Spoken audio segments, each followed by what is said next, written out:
Daniel Zeldani, bonjour. Bonjour. Merci d'avoir accepté notre invitation. Toujours un plaisir d'être parmi vous et de répondre à vos questions. Alors, vous avez voté un avis défavorable avec la majorité du conseil départemental jeudi dernier. Vous avez voté donc un avis défavorable à cette loi Mayotte. Pourquoi ? À la lecture des 34 articles qui nous ont été proposés par le gouvernement pour avis, nous avons jugé que leurs propositions n'allaient pas assez loin, ne répondaient pas forcément aux attentes de la population. Et au final, nous avons estimé qu'il y avait plus de modifications à faire pour arriver à un document satisfaisant. Donc, il était approprié, à mon sens, de voter non. Et ensuite, nous avons insisté pour qu'il puisse avoir une note complémentaire pour donner l'orientation qui aurait permis à ce qu'on vote oui. Ce qui a été fait d'ailleurs. Ce qui a été fait. Bon, mon regret personnel, c'est que la grande majorité des propositions que nous avions fait, nous, notre groupe d'opposition constructif, n'ont pas été totalement repris, mais nous avons estimé qu'il était important néanmoins de voter le non. Donc nous avons suivi le non pour l'intérêt général. Alors hier, l'association des maires, par la voix ou la signature de son président, les 3 parlementaires qui siègent sur les rangs de la République en marche à l'Assemblée nationale et au Sénat ont signé un courrier, un document qui a été distribué largement, qui soutient finalement le gouvernement, qui dit que la loi n'est pas si mal et qui demande au conseil départemental de revenir sur son vote pour soutenir le texte à la faveur des 85 solutions opérationnelles. Vous en pensez quoi, Daniel Zeldani ? Je pense qu'effectivement, il est tout à fait envisageable à ce qu'on émette un nouvel avis sur la base d'une nouvelle proposition de texte. Donc, il appartient, au moment où nous nous trouvons, il appartient au gouvernement de prendre acte de la position du conseil départemental qui est soutenue par la nébuleuse des différentes réflexions qui a pu émaner ces derniers temps sur le territoire de Mayotte. Le CCM, le collectif, exactement, etc. Donc nous demandons tout simplement au gouvernement de prendre acte de la position du conseil départemental et des Mahorais et de nous envoyer, sur la base de nos propositions, une nouvelle monture de la loi Mayotte. Et si cette nouvelle monture répond à nos attentes, il n'y a aucune difficulté pour que nous nous retrouvions, même en urgence, pour délibérer de nouveau. Mais délibérer sur la base de ce qui a déjà été rejeté, il en est hors de question. Le président du conseil... Alors, je sais bien que vous n'appartenez pas à la majorité, mais selon vous, le président du conseil départemental pourrait revenir sur le premier avis émis ? Je pense que le président s'est très clairement exprimé sur ce sujet, oui, en expliquant que sa position était celle de la position des Mahorais sur la base de la lecture et de l'analyse du document fourni. Il n'y a aucune raison pour que le président revienne sur cette analyse et c'est sur ce choix qui a été diffusé la semaine dernière. Donc, maintenant, je comprends effectivement que des élus partisans qui voient avant tout l'intérêt du gouvernement plutôt que l'intérêt de la population et des Mahorais veulent aller dans ce sens-là. On le sait très bien qu'il y a également des élections présidentielles à venir qui constitueraient, je dirais, une mauvaise base de démarrage pour faire une campagne électorale. Alors moi, je vais aller très loin et très clair. Je demande ici et ce matin solennellement à l'ensemble des électeurs de Mayotte de ne pas voter Emmanuel Macron s'il ne revient pas sur sa loi et si nous voulons avoir la certitude que ce projet de loi ne voit pas le jour en l'état. Parce que maintenant, il s'agit quasiment maintenant d'un référendum. Parce que nous avons représenté la population, nous avons voté non.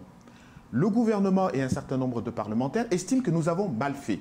Alors, moi, je vous dis très clairement, il faut que la population, le 10 et le 24 avril prochain, vote non pas pour Emmanuel Macron, mais est-ce qu'ils sont pour la politique qu'Emmanuel Macron veut mener? Parce que là, maintenant, les choses sont claires. La politique d'Emmanuel Macron pour la prochaine mandature, ce sera de mettre en place cette loi Mayotte que les Mahorais ont rejetée. Donc maintenant, on rentre pleinement en campagne politique pour les élections présidentielles. Alors, du coup, est-ce la fin du Front uni parce que des élus de Mayotte? Parce que jusqu'à présent, sur cette thématique, les élus avaient réussi à poser finalement les cartes des différents partis politiques pour adopter une position commune.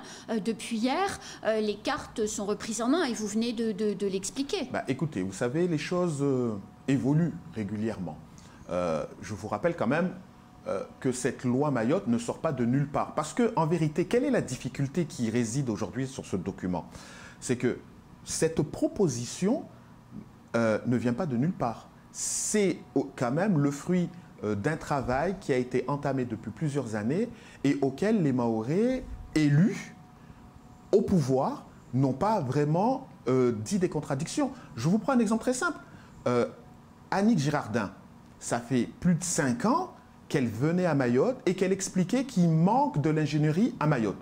C'était une chanson répétée à longueur de journée à chacune de ses interventions. Oui. La traduction de « il manque de l'ingénierie à Mayotte », c'est « on va créer un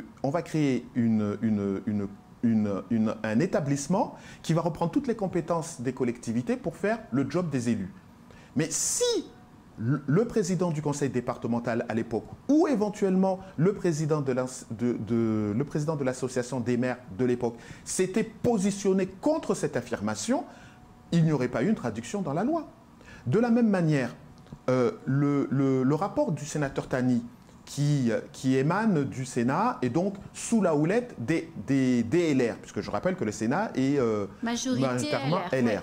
Ouais. Le rapport sur l'immigration et l'insécurité indiquait très clairement à l'intérieur de ce rapport que pour lutter contre l'immigration, il faut faire en sorte que les femmes qui accouchent, qui ont l'autorisation d'accoucher au bout de 3 mois de présence sur le territoire, il faudrait peut-être porter cela à 1 an. Ce point est dans la loi, a été repris du document du sénateur Tani. Je l'ai critiqué publiquement en disant que ce n'était pas suffisant, mais qu'il fallait aller plus loin en supprimant tout simplement le droit du sol.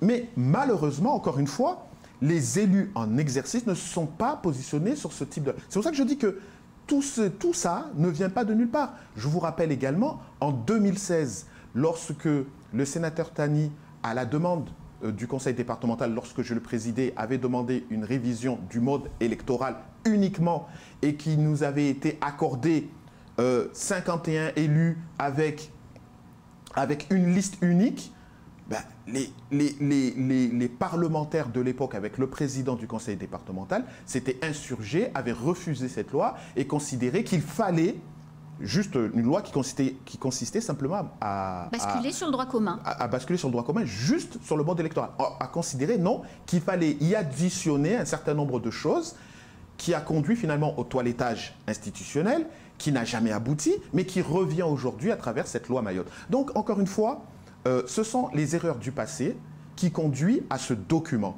Je pense que Ben Issa, aujourd'hui, il est au pouvoir, il a la possibilité de donner son pas, son rythme, et force de constater que son rythme est en phase et en résonance avec celle de la population et avec celle des différentes forces politiques qui se trouvent au sein du conseil départemental.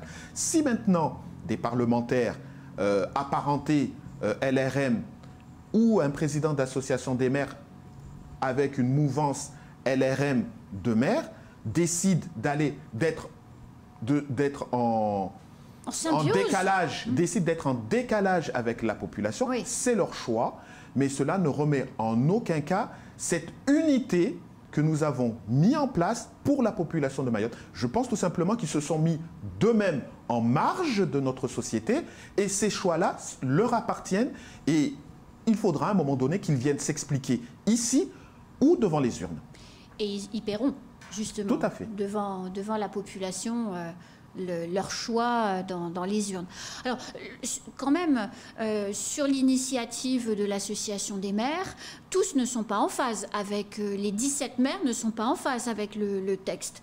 Ils ont une réunion, d'ailleurs, l'association des maires ce matin pour en discuter, mais Mohamed Bakar, par exemple, le vice-président de cette association, maire de Tingoni, président également de la fédération LR, a dit que lui avait exprimé clairement à Madi Souf qu'il ne voulait pas de ce texte. Bah, écoutez, moi, je pense que, vous savez, on ne peut pas avoir l'unanimité tout le temps. L'association des maires, c'est 17 maires. Oui. Bon, moi, ce que je sais, et ce que j'en sais, c'est qu'il y a quelques mois, une dizaine de maires avaient signé une tribune en faveur de Emmanuel Macron pour qu'il se porte candidat aux élections présidentielles.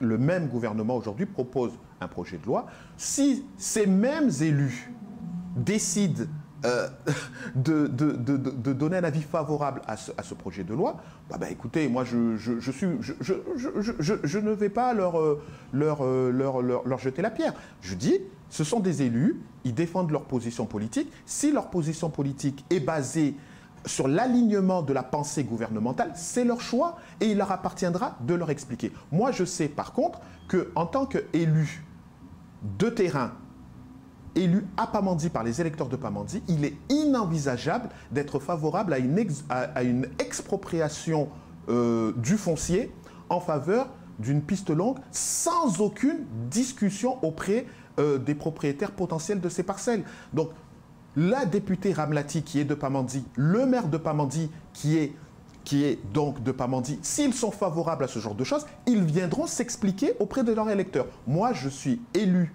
pour défendre les Pamandiens, pour défendre Mayotte. Il y a des points qui sont inconcevables dans ce document. Je défends mon point de vue. Il leur appartient à chacun d'en faire autant. Alors, justement, parlons de votre... Et à la population de décider, de choisir. Exactement. En fin d'année dernière, Daniel Zaidani, vous vous êtes rapproché de Marine Le Pen. Vous avez été très proche d'elle, d'ailleurs, dans son déplacement de décembre, quand elle est venue pendant 3 jours sur notre département. Pourquoi ce rapprochement ? Vous savez, ça fait maintenant une dizaine d'années que je suis élu. Je pense que le territoire de Mayotte a besoin avant tout de mettre en place et de rétablir l'ordre juste. Le désordre est là. Vous avez vu encore ce week-end l'incapacité de nos forces de l'ordre d'intervenir, et vous l'avez rappelé sur nos journaux, dans vos journaux, qu'il s'agissait essentiellement de mineurs et de jeunes adolescents qui ont dévasté la commune de Koungou. Mais on voit bien que les moyens humains et financiers pour stopper cette violence et cette insécurité n'est pas à la hauteur des enjeux. Il est évident pour moi, et en ce qui me concerne, qu'il faut sauver les meubles. Et ce n'est pas dans la continuité de cette inaction permanente dans tous les domaines qu'on y arrivera. Mon choix politique est basé sur la confiance que je mets en Marine Le Pen à pouvoir rétablir l'ordre juste sur le territoire et de nous donner véritablement cette fois-ci les moyens de lutter contre l'insécurité qui gangrène notre société. Il est essentiel que nous stoppons dès à présent ce qui se passe actuellement. Nous vivons dans une insécurité permanente où nous n'avons pas la possibilité de vivre librement dans notre quotidien. Et cela devient insupportable pour nous qui avons fait le choix de vivre à Mayotte. Vous savez, moi je suis randonneur, je fais des sorties tous les week-ends, mais il est inimaginable que je puisse partir dans les hauteurs de Pamandzi seul, tant bien même en pleine journée, parce que j'aurais peur de me faire agresser. C'est pour ça que je sors toujours avec une dizaine de personnes. Ben, ce n'est pas ça le Mayotte que nous voulons et que nous avons voulu. Il est temps qu'on nous donne les moyens d'assurer notre sécurité à nous et à nos familles. Aujourd'hui, ce n'est pas le cas. Je suis convaincu profondément que Marine Le Pen aujourd'hui est la seule candidate qui a exprimé une volonté réelle de faire avancer les dossiers de Mayotte. Et c'est d'ailleurs pour cela qu'elle est venue 4 jours pour échanger, pour comprendre et pour proposer. Et c'est ce qu'elle a fait. Nous voyons par contre que les autres candidats peinent difficilement à établir un programme pour l'outre-mer et encore plus à établir un programme pour Mayotte. Là, j'ai entendu que ce week-end, les LR se sont réunis pour commencer à réfléchir à ce qu'on va faire à Mayotte. Non, mais soyons sérieux. C'est pas comme ça qu'on va accorder une confiance à une candidate qui ne connaît rien sur Mayotte. Votre prochain combat politique, Daniel Zaidani, c'est lequel? Mon prochain combat politique, c'est de faire gagner Marine Le Pen et d'assurer que le conseil départemental travaille avec elle demain lorsqu'elle sera présidente de la République. Vous serez candidat aux législatives? ce n'est pas une ambition pour moi. Ce n'est pas une ambition pour moi. J'ai été candidat en 2017. Nous avons la chance sur la circonscription 1 d'avoir pléthore de candidats déjà déclarés qui, à mon sens, ont du potentiel sérieux. Maintenant, il leur appartient de nous dire à chacun d'entre eux qui est leur candidat aux élections présidentielles. Moi, ma candidate aux élections présidentielles, c'est Marine Le Pen. J'espère que les différents candidats aux élections législatives commencent à comprendre vers qui ils doivent porter leur soutien pour les élections présidentielles, pour espérer demain avoir le soutien de nous autres qui soutenons Marine Le Pen. Au stade des candidatures sur la Circo 1, qui est la vôtre, au stade des candidatures déjà connues à ce jour, vous avez déjà le candidat ou la candidate que vous allez soutenir? Écoutez, moi je suis issu d'un parti politique, je le rappelle, oui, le MDM. Le MDM. À ce jour, j'ai compris qu'ils ne se sont toujours pas prononcés ni pour le candidat à soutenir officiellement dans le cadre des législatives, ils ne se sont toujours pas prononcés clairement sur le candidat à soutenir pour les législatives. Donc moi, en tant qu'homme politique, MDM, j'ai fait le choix de porter mon choix parce qu'on ne peut pas se permettre pour les élections présidentielles d'attendre la dernière minute pour porter son soutien. Alors, j'ai vu qu'au sein du MDM, il y a certains individus qui se sont déjà déclarés candidats à la candidature, mais le choix n'est pas arrêté. Mais si au final, le choix du candidat MDM est en phase avec mes convictions politiques qui consistent à rétablir l'ordre sur Mayotte à travers la candidature de Marine Le Pen, il n'y a aucune raison, demain, éventuellement, que je soutienne tel ou tel candidat. Mais il est clair qu'il est hors de question que je soutienne demain un candidat pour les législatives qui ne considère pas Marine Le Pen comme une candidate aux élections présidentielles crédibles. C'est le mot de la fin? Parce que c'est très clair en réalité.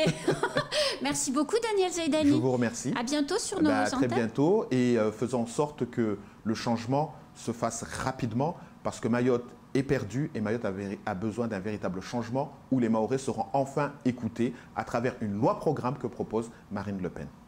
C'est la fin de ce temps de parole. Tout de suite, la suite de nos programmes.